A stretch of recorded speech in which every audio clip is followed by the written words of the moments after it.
Welcome to Coruzant Technologies, home of the Digital Executive Podcast. Welcome to the Digital Executive. Today's guest is Christopher Buono. Christopher Buono is an experienced technology executive who has managed all aspects of technology governance, from digital product development to the application of business intelligence, from organizational change management to business strategy alignment. He currently operates as Chief Information Officer for the Glassdoor Insights management consulting firm. Well, good afternoon, Chris. Welcome to the show. Thank you, Brian. Awesome, Chris. I'm excited. I get to speak to another fellow colleague. Being a CIO, your career has brought you some good success, and I want to jump into those questions. So, Chris, you've got a strong background in technology leadership. Like I said, as a CIO, could you share with our audience what drives you and what contributed to your success?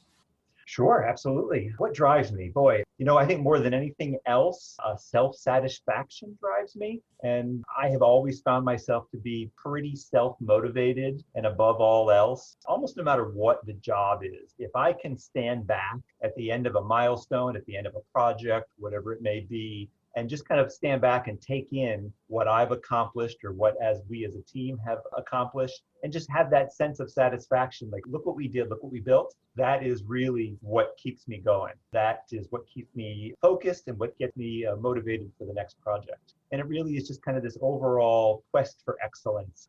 I like to cook, and I'll use a recipe and it'll come out pretty good. And then I'll try it again next time and I'll tweak my process. It'll come out even better. And by the fourth or fifth time, I've got it perfect, just the way I like it or my family likes it. And it's just that, it's this rinse and repeat type of process. I'm usually my own worst critic. So if I am happy with the job, in all likelihood, my employer or my clients is going to be more than thrilled with the work I've done. And as far as what's contributed to my success, oh boy, I feel like it's become a bit of a cliche, but it's really about near constant learning, always being willing to embrace change and to be willing to take the bite off the chunk, to dive in, to learn about it. Right now, I am learning about Python and JavaScript coding. I've done a little. I could do better. And it's just an opportunity to kind of round out some of my skills or the understanding of the skills that my staff has. So it's just going to help me be better in the future. And if I can assemble the right team, I just feel like together we can do anything. And that's really what has allowed me to be successful in any role that I've been in. I always view leadership as, we throw the term around, emotional intelligence. I view leadership as, it's really a practice of human psychology, right? Eventually we have conflicts between our team members, or we have conflicts between customers and our staff, or things are going particularly well and people get distracted, whatever the case may be. People come to work with their own distractions from home. In any case, in the end, having a good sense of emotional intelligence and your role as a leader to keep your team focused, to keep them motivated with that vision in mind, it gets you 90% of the way there. Amazing. I appreciate you sharing that. I love exactly what you're talking about around leadership and the way EQ or emotional intelligence gets thrown around a lot, but that is so important. Having those soft skills are so important for the success of a technology leader. So thanks for sharing, Chris. I appreciate it. Chris, as you know, everybody globally has had to make major shifts to adapt to this new normal, right? This pandemic has really changed some things. Could you share with us what you're doing to help your organization stay relevant in this economy? Yeah, of course. Over the past 10 or 15 years, right, we've already had a move to a digital economy. Amazon certainly is the perfect example of that.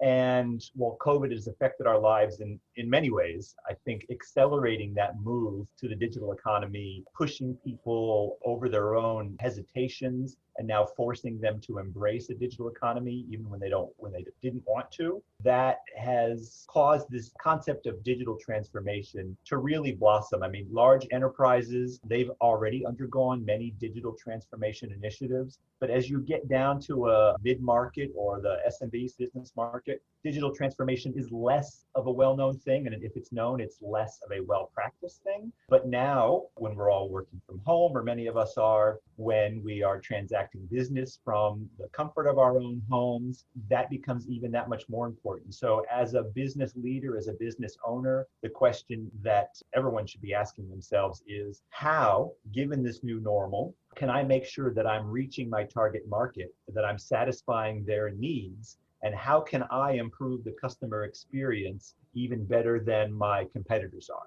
And one of the beauties of technology and digital transformation and the internet is that the small businesses of the world can compete head to head with the larger businesses because of that digital footprint. So it's really about this customer experience. And I encourage everyone who's in that SMB market to really change the way they think in how not do I get my business back to where it was pre-COVID, but rather how do I push the ball forward, move the ball forward so that I am straddling both that brick and mortar business that I may want to stay a part of, but also reaching customers almost regardless of where they are and making that customer experience as frictionless and hopefully enjoyable as possible.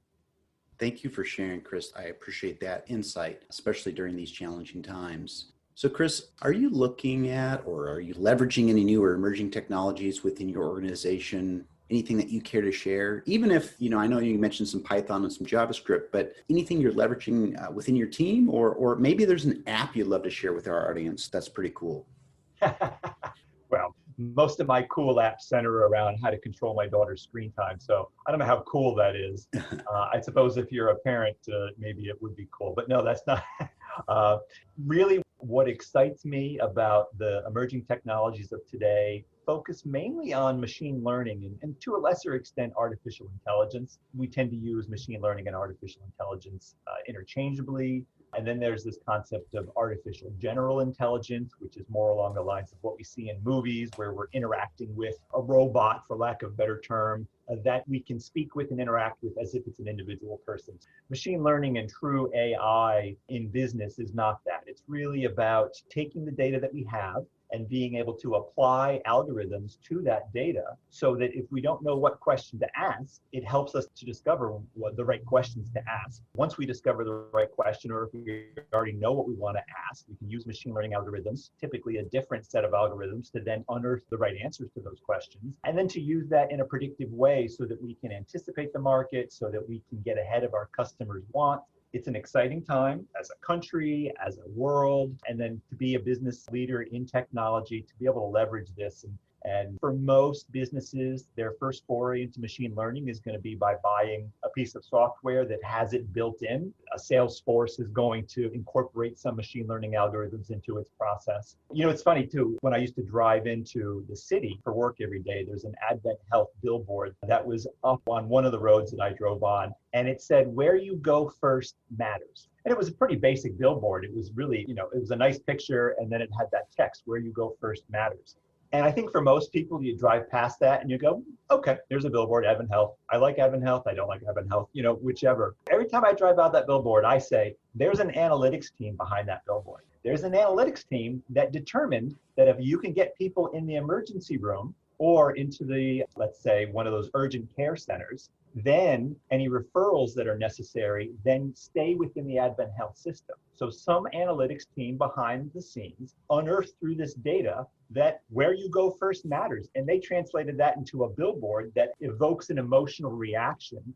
But I love that as an example of how data is impacting our lives, in this case, marketing. And I will just very briefly touch on the other thing that excites me about emerging technologies is this no-code software development movement that's taking place, where you really can go and use a platform. Bubble is one of my favorites, and you can develop software with little to no knowledge of coding. It's visual. Behind the scenes is where the coding is taking place. And what it does, not unlike the internet, not unlike how the internet allowed small businesses to compete with larger organizations, it's really a democratization of technology. And now software development can be performed by really anyone who wants to dive in. You don't need a computer science background or education. You don't need to know JavaScript or Python necessarily. And so you can create tools without any coding. And that's pretty exciting.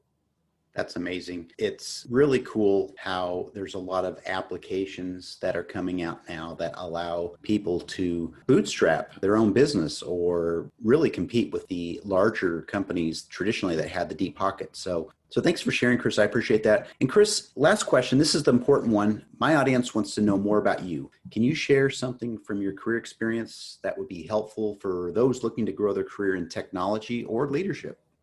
Yeah, I want to say My response to this question hopefully will span pretty much any career someone could be in. Obviously, technology is near and dear to my heart. But one of the challenges that I had throughout my career really was about the question of whether to be a specialist or a general. There was a time about 10 years ago where specialization was key to landing a job, to moving up in the organization. And I think as we moved in that direction, it started to unearth a fault in that architecture. And that architecture was, well, now we have some very specialized people doing some very specialized things with technology, but we're lacking someone to kind of bring it all together, to bring a business perspective, to bring a holistic perspective. How are these different areas interacting with each other?